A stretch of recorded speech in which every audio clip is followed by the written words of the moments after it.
وسلم الدنیا سجن المومن و جنت الکافر. میرے سونے نبی نے فرمایا اے دنیا مومن دے واسطے قید خانہ ہے تے کافر دے واسطے جنت ہے.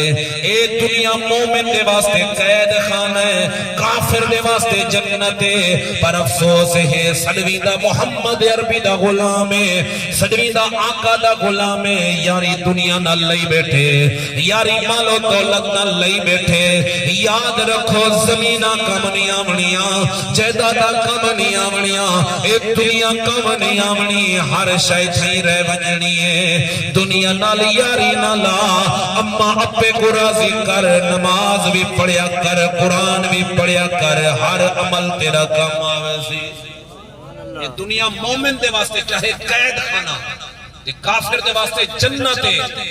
جڑا مومن دنیا دے ہوتے عیاشی کرے، جڑا مومن دنیا دے ہوتے آج کوئی عیاشیاں کرے نہ پہ شرابہ پی کے، آج کوئی عیاشیاں کرے نہ پہ بھینی دا حق کھا کے، آج کوئی عیاشیاں کرے نہ پہ تھیڑی دا حق کھا کے، آج کوئی عیاشیاں کرے نہ پہ پیو ماں کو تکلیف دیتے، آج کوئی عیاشیاں کرے نہ پہ سود کھا کے، آج کوئی عیاشیاں کرے نہ پہ بھیران دا دل دکھا کے، بھیران دا حق کھا کے.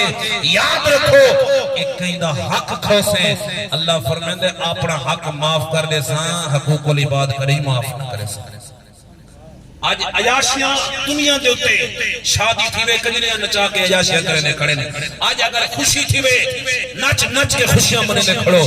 اور مسلمانوں دنیا تو مومن دے واسطے قید خانہ ہے، دنیا مومن واسطے قید خانہ ہے تے کافر دے واسطے جنت ہے. کافر بھی عیاشی کرے تو بھی عیاشی کرے، والفرق کی میرا سے کافر دنیا کو اپنا بڑھاوے تو بھی دنیا کو اپنا بڑھاوے، دنیا نال یاری لاوے. بات فرق کی میرا سی کافریں والے کام نہ کر، وہ کام کر جڑا میرے نبی نے طریقہ دسایا. یہ دنیا میں سب کچھ ہوتا، دنیا دی جائیداد